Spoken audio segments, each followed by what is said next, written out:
আমিও যাব। জি না, তোকে নিয়ে যাওয়া যাবে না, তুই এইখানেই থাক। এরপর আমরা ফুল নিয়ে এসে সাজাতে শুরু করলাম। বাইরে এসে শুধু আমাকে বিরক্ত করছে। মারিয়া, এদিকে আসো, ওকে একটু কাজ করতে দাও। আন্টি, ও কিন্তু কাজে ফাঁকি দিচ্ছে, এই জন্য আমি এখানে বসে আছি। ঠিক আছে। তখন রাস্তা দিয়ে আইসক্রিম ওয়ালা যাচ্ছে। এই আইসক্রিম আইসক্রিম। এই, আমি আইসক্রিম খাবো। আইসক্রিম খাবো। খাবি, যা গিয়ে টাকা দিয়ে খা। তুই টাকা দিবি না? না। তোকে দিতে হবে। মারিয়া আমার মানি ব্যাগ নিয়ে দৌড়ে চলে গেল। মারিয়া, এর ফল কিন্তু ভালো হবে না। এই বাচ্চারা, তোর আইসক্রিম খাবি? মামা, আমাদের সবাইকে আইসক্রিম দেন। এরপর সবাইকে আইসক্রিম দিল। মারিয়া টাকা নিয়ে আমার কাছে আসলো। বেশি না, 500 টাকা। কি? দুপুরে গোসল করে একটু শুয়ে পড়লাম, কিন্তু এ কি, রুমের মধ্যে নুপুরে আওয়াজ আসছে কোথা থেকে? এই সময় ঝামেলা করছে কে রে? শান্তিতে একটু ঘুমাতে দে। কিছুক্ষণ পর আওয়াজ বন্ধ হয়ে গেল। সন্ধ্যায় ঘুম থেকে উঠে ফ্রেশ হয়ে নিলাম, কিন্তু আমি কারোর পায়ে নুপুর দেখতে পেলাম না। এখন লোকজন চলে আসবে, তুই বাজার থেকে মিষ্টি নিয়ে আয়। ঠিক আছে। আমি বাইক নিয়ে বের হতে যাব। ঠিক তখন কোথায় যাচ্ছিস? মিষ্টি আনতে যাচ্ছি, তুইও উঠে পড়। আমি একা আনতে পারবো না। আচ্ছা। এরপর আমরা বাজারে আসলাম, মিষ্টি নিয়ে বাড়িতে আসলাম। এটা মামার কাছে দিয়ে দে। আমি বাইক পার্কিং করে আসছি। কিছুক্ষণ পর গায়ে হলুদ দিতে আসলো। ওফ, কত সুন্দর সুন্দর রমণী। ভাইয়া, একটু এদিকে আসবেন? বলেন। আমাদের একটু ছবি তুলে দেবেন প্লিজ? আচ্ছা। আমি ওদেরকে ছবি তুলে দিলাম। আপনার গার্লফ্রেন্ড আছে? গার্লফ্রেন্ড? সেটা আবার কি? ও আচ্ছা। এরপর আমি যেদিকে যাচ্ছি ওই মেয়েটি আমার সাথে সাথে যাচ্ছে। এই যে শোনেন, আপনার নাম কি? আনিকা। উফ, কফি খাবেন?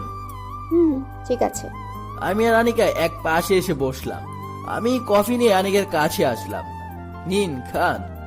আচ্ছা, আপনি ছেলের কি হন? আমি ছেলের চাচাতো বোন। আপনি? ফুফুতো ভাই। এরপর কিছু কথা হলো। হঠাৎ মারিয়ার ফোন এলো। আমি ফোন ধরলাম। এই কুত্তা, তুই কোন মেয়ের সাথে ঘুরছিস শুনি? তোকে খুঁজে পাচ্ছি না কেন? এই তো, আমি একটু সাইডে আছি। এখনই আমার কাছে আয়। আমি আসতে পারবো না। শোন, যদি আমাকে তোকে খুঁজে বের করতে হয় তাহলে কিন্তু আমি কি করব বুঝতে পারছি না। আচ্ছা, আমি আসছি। আমি ফোন কেটে দিলাম। কে ফোন দিয়েছিল? আমার ফ্রেন্ড। চলুন। এরপর আমরা অনুষ্ঠানে আসলাম। আমি মারিয়ার কাছে আসলাম। কোথায় ছিলি? বুঝলাম না, কি জন্য ডাকছিস? এমনি ডাকছিলাম, তোকে চোখের নজরে রাখার জন্য আমি ডাকছি। থুর বাল। অনুষ্ঠান শেষে আনিকা সবার থেকে লুকিয়ে আমার কাছে নম্বর দিয়ে গেল। রাতে খেয়ে ঘুমিয়ে পড়লাম। মাঝরাতে হঠাৎ মারিয়া ডাকতে শুরু করলো। সাগর, সাগর! এত রাতেও আমার শান্তি নেই। আসছে। আমি দরজা খুলে দেখলাম মারিয়া গেটের বাইরের দিকে হেঁটে যাচ্ছে। আমি গেট খুলে মারিয়ার পিছু পিছু হাঁটছি, কিন্তু কোথায় যাচ্ছে বুঝতে পারছি না। হঠাৎ ঠাস করে কে যেন থাপ্পড় মারলো। তখন আমার হুঁশ ফিরলো। তখন দেখি আমি পুকুর পাড়ে দাঁড়িয়ে আছি। আমাকে কে থাপ্পড় মারলো দেখতেই দেখি মামাতো বোন আর মারিয়া। কুত্তা, কোথায় যাচ্ছিলি? দেখেছিস মরতে যাচ্ছিস? তুই তো আমাকে ডাকছিস, তাই আমি তোর পিছু পিছু হাঁটছিলাম। আমি তো এবার পাশে ঘুমাচ্ছিলাম। হঠাৎ শুনলাম আপুর গলায় তোকে কে যেন ডাকছে, কিন্তু আপু তো আমার পাশে শুয়ে আছে। তখনই আপুকে দেখে দরজা খুলে দেখি তুই গেট খুলে বের হয়ে যাচ্ছিস।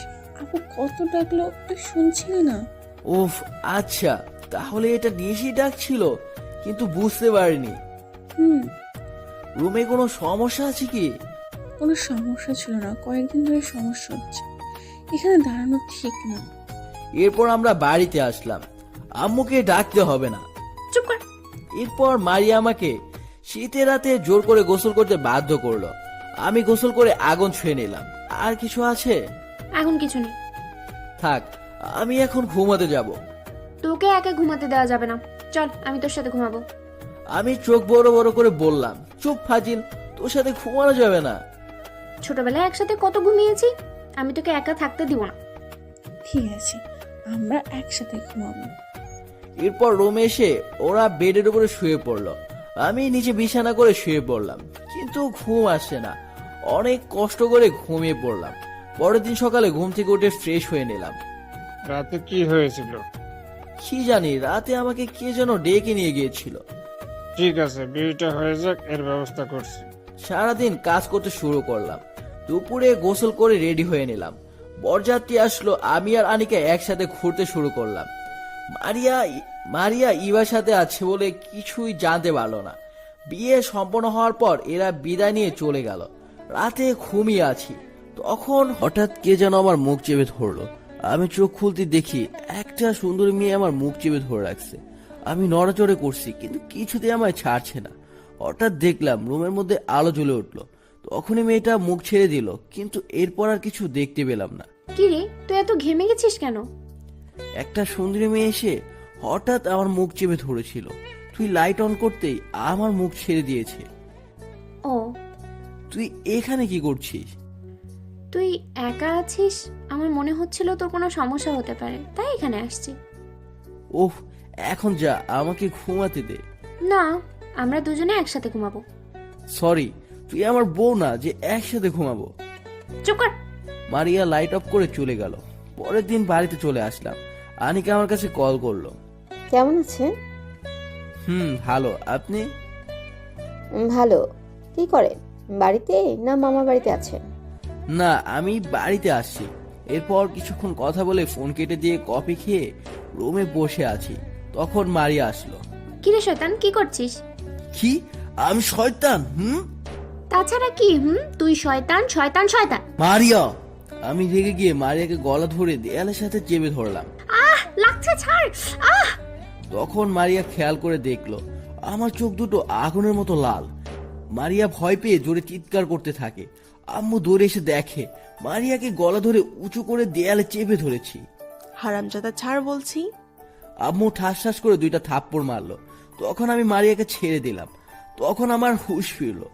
কি রে মারিয়া, তুই এমন করছিস কেন? তুই জানিস না তুই ওর সাথে কি করেছিস? আন্টি, তোমার সাথে কথা আছে, তাড়াতাড়ি বাইরে আসো। হারামজাদাকে একটা শিক্ষা দেওয়া উচিত। পরে দেয়া যাবে। তুই ছাড়তে বলেছিস, আর একটু হলেই তো তুই মরে যেতি। আন্টি, সাগরের মধ্যে নেই। মানে কি? যখন ও আমাকে গলা চেপে ধরেছে তখন ওর চোখ লাল ছিল। কই, আমি তো চোখে স্বাভাবিক দেখলাম। আসলে হয়েছে কি আন্টি? এরপর আমার সাথে ঘটে যাওয়া ঘটনাগুলো বলল। আমি এখন কি করব? আমার একটা ছেলে শেষ পর্যন্ত ওকে নিষেধে ধরেছে। আন্টি, আস্তে, কান্নাকাটি করলে হবে না, এখন আমাদের কিছু একটা করতে হবে। আমি এখন কার কাছে যাব, কি করবো বুঝতে পারছি না। আব্বু আম্মু বাড়িতে আসছে, তাড়াতাড়ি চলো, দেখি তারা কি করতে পারে। তাই চল। এরপর আম্মু আর মারিয়া ওদের বাড়িতে আসলো। কি হয়েছে তোদের, এমন লাগছে কেন? আমার ছেলেকে আগে বাঁচারে। কি হয়েছে আমাদের ছেলের? এরপর মারিয়া সবকিছু বলল। তুই শান্ত হয়ে থাক। তোকে মনে হচ্ছে একটা ঝাড়ু পেটা করি। তুই আমাদের কেন আগে বলিসনি? আমি কি জানতাম ভূত সাগরের কাছে থাকবে? শোনো, এখন কি করবে তাড়াতাড়ি বলো। আমার দেখা একটা হুজুর আছে, কিন্তু আজ হবে না, আগামীকাল সকাল আমরা বের হব। ঠিক আছে। এরপর আম্মু বাড়িতে আসলো। আম্মু কোথায় গিয়েছিলে? মারিয়াদের বাড়িতে তোর আঙ্কেলের সাথে দেখা করতে। আমার ক্ষুধা লেগেছে, আমাকে খেতে দাও। ঠিক আছে। আম্মু আমাকে ভাত দিল।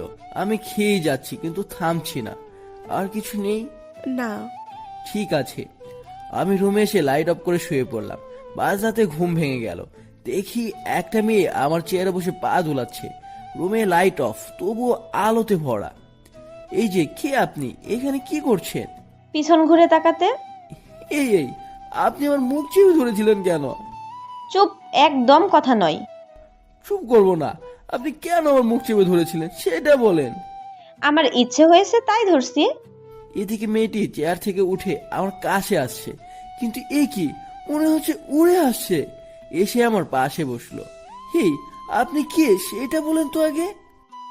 আমি পড়ি, তোমাকে আমার অনেক ভালো লেগেছে। কি? আমি তোমার সাথে থাকতে চাই। কি সব পাগলামি করছেন? আপনি আমার সাথে থাকবেন মানে? চুপ, এত বেশি কথা কেন? সরি, আমি আপনার সাথে কিছুতেই থাকতে পারবো না। কি? আমার হাত দেয়ালের সাথে একটা আছাড় দিল। এই, আপনি আমাকে মারছেন কেন? তুই আমার সাথে থাকবি এটাই ঠিক। তুই জানিস আমি কে? কে? এই দেখ আমি কে। পরি তখন আসল রূপ দেখালো। কি ভয়ঙ্কর চেহারা! তার মানে আপনি... হ্যাঁ, আমি নিশিরাতে সবাইকে ডেকে নিয়ে গিয়ে তার রক্ত চুষে খাই। তাহলে আমার সাথে কেন থাকতে চান, কেন? তোমাকে আমার পছন্দ হয়েছে, আমি তোমাকে বিয়ে করে আমার সাথে নিয়ে যাব। এটা হয় না, আমি মানুষ, আপনি তো রক্ত মাংসের নন। তাতে কি হয়েছে, চলো আমি এখানে তোমাকে নিয়ে যাব। না না না, আমি যাব না। তখনই একটা থাপ্পড় মারলো। চলো বলছি। পরি আমার হাত ধরে উড়ে নিতে যাবে, তখনই ফজরের আজান দিতেই পরি কেমন যেন হয়ে উঠল। এরপর আমার হাত ছেড়ে দিয়ে উদা হয়ে গেল। আমি ব্যথা শরীর নিয়ে বেডে এসে শুয়ে পড়লাম। কিছুক্ষণ পর আম্মু আসলো। আসছি। আমি দরজা খুলে দিলাম। রাতে আমার সাথে যা যা হয়েছে তা আমি আম্মুকে বলতে যাব, কিন্তু আমি বলতে পারছি না। তাড়াতাড়ি রেডি হয়ে নে, কেন? তোর আঙ্কেলের সাথে আমরা সবাই বাইরে যাব। ঠিক আছে। আমি রুমে এসে রেডি হয়ে নিলাম, কিন্তু এ কি, রুম থেকে বের হতে পারছি না, মনে হচ্ছে কেউ আমার পিছন থেকে টানছে।